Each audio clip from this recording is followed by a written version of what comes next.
7, 8, 9 and wedge. I class that as my scoring irons. So 7, 8, 9, pitching wedge, and anything below that, so my 50, 54, 58, I class them all as my scoring irons. I'm going to show you a crazy adjustment you can make, and that crazy adjustment is going to ensure that you do score with your scoring irons. Ball, turf, strike, divot, we all want to take a divot with our shots, don't we? And it's so important to do it with these clubs. Today, I have the answer. So the scoring irons, so think about this, your address position. There's a thing called impact fix. Now I've mentioned it on the channel before. Impact fix is when you start off in your impact position there. So address position, into impact position, and then start your swing from your impact position.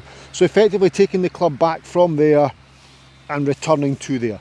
In this video there's an element of that, but we're going to make sure you take a divot on every shot. And when I say a divot, I mean a divot after impact.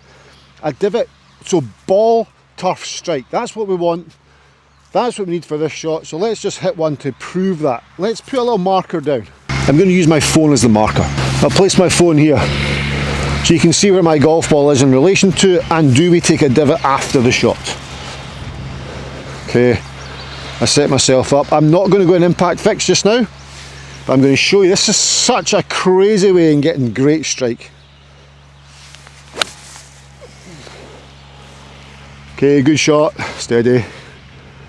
Good shot. Divot is in here. It's after where the golf ball was. My golf ball was there. First thing, ball position. Put your ball position, one ball position further back, only for your scoring irons. When it comes to long irons, 4 iron, 5 iron, we're taking less divot. We'll still take divot because we hit down, but it's not as exaggerated. So if my ball position's here, I'm moving my ball position one position back. So one full ball position, that's a big deal. That is quite a big deal. My phone's all dirty now. That is quite a big deal. To move that ball position one position back is a big deal. It's 1.68 inches back, but you think about what's going to happen there. It does two things. Putting the ball further back in your stance encourages a ball first strike.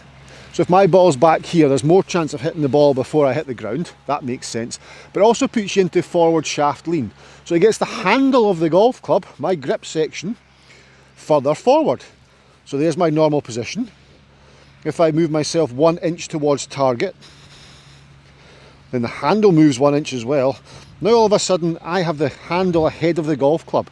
That is going to help again with getting the low point of the arc after the impact. Forward shaft lean, negative angle of attack. Club shaft vertical, but look at that angle.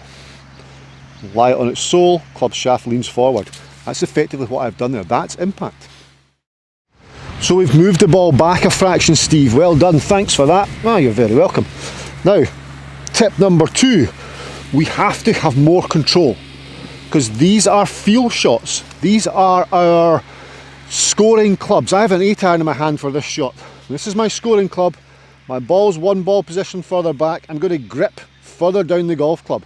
I'm going to ensure I can get my hand around this circle. From here, I'm going to move it down and take my trail hand, and I can make a mark round there.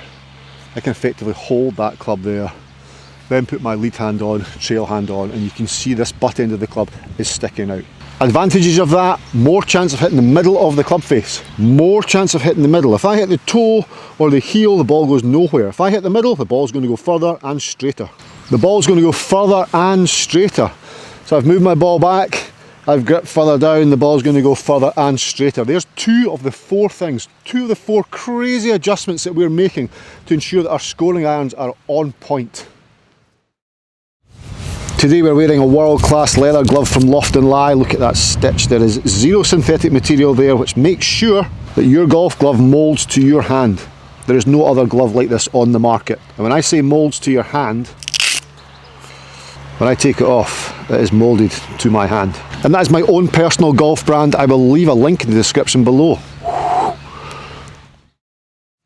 Now, to be fully on point, we've got the ball back, we want to hit down. We want to hit down on the golf ball, so our weight, our distribution of pressure at address has to change slightly. And I'm going to favour my lead side. I'm going to put a little bit more pressure, ball's an inch further back, which is put my handle an inch further forward. I grip down a fraction, and I'm going to put a little bit more pressure on my lead side. So I start off 60% left. You know, with my Eureka golf swing, when I stand open, I always have 60% left on every shot, but it makes such a difference on these short shots because we really, strike is so important. With your 4-iron, for example, strike is important, but it's not, I don't think it's as important because the expectation levels are down. You've lowered the expectation. I'm hitting a 4-iron. The chances of hitting the green or getting close are pretty slim, but as long as I can get myself up there, distance-wise, that's what we're after. When it comes to this 7, 8, 9 wedge, we need to be much more precise. Dress position, ball's 1 inch further back, therefore handles further forward, gripping down. 60% weight on my lead side. 60% weight on my lead side. There. So all I do to do that is, it's a great question. Excuse me, how do you put the pressure on the left side? I think about, rather than applying pressure in there, because that's going to move my mass, moving mass and moving pressure is different, I feel as though I'm lighter on the right side. So I take my dress position there and I'm 50-50. I feel as though I just knock a little bit up from the trail side, which puts a little bit more into my lead heel, inside heel, so this side, not that side. There. I feel as though my lead knee's tucked in a little bit to support that. There. Boom, I'm good to go. Let's hit one. That's 3 pieces of the pie. Ball back. Grip down. Less pressure on the trail side. I'm good there. I'm happy there.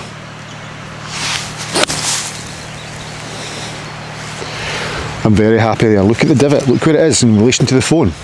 Class. Always repair them. That's not mine.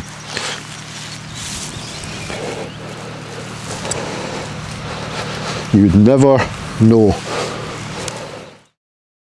And now the 4th piece. Part 4 of 4. So this is the easiest part. This is the easiest part anyone can do. So everything we've done is in place. The 4th part is the length of swing. We need just need to go 3/4 back and 3/4 through. From here to here, here to here is important. What happens up here, from here up to here, I'm not interested in. And then when we get to here, that's great, but then there's a waste of energy to look like a golfer. What's the point in that? There is no point. And the guys on tour, they're short and snappy. You look at Tommy, you know, it's short and snappy. Rory, short and snappy. So there's speed in there, but it's also, it's so much more controlled. The shorter the swing, less moving parts, the more control there is. And we're at the feel end of the spectrum, not the full end of the spectrum. So I've got an 8-iron here. My 8-iron goes 160 yards. I might have a 155. Let's just punch an 8 in there. Let's take the 3/4 back, 3/4 through. It's all feely stuff. I don't have to hit it exactly as hard as I fully can, like I'm trying to smash driver or smash 3 wood to reach a par 5. It's all the feel end of the spectrum. So there's lots of options. And gripping down, purely just gripping down for me makes me swing shorter, which is great. Dressing the ball back, great. Gripping down, great. A little less pressure on the trail foot. 3/4 back, 3/4 through.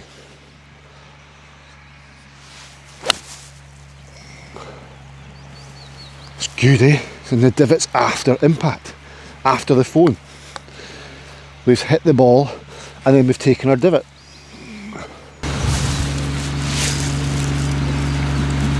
That's good work, that. I'm going to hit one more for you because I pushed that one a little bit to the right and never told you.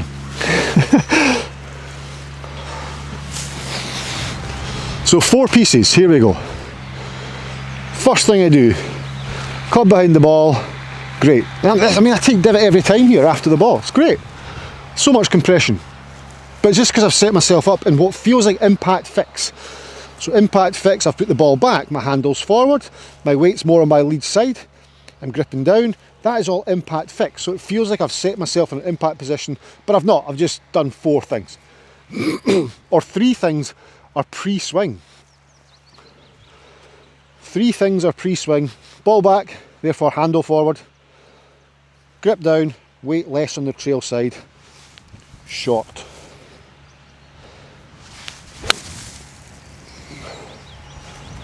Lovely. Lovely little divot after impact. That's class.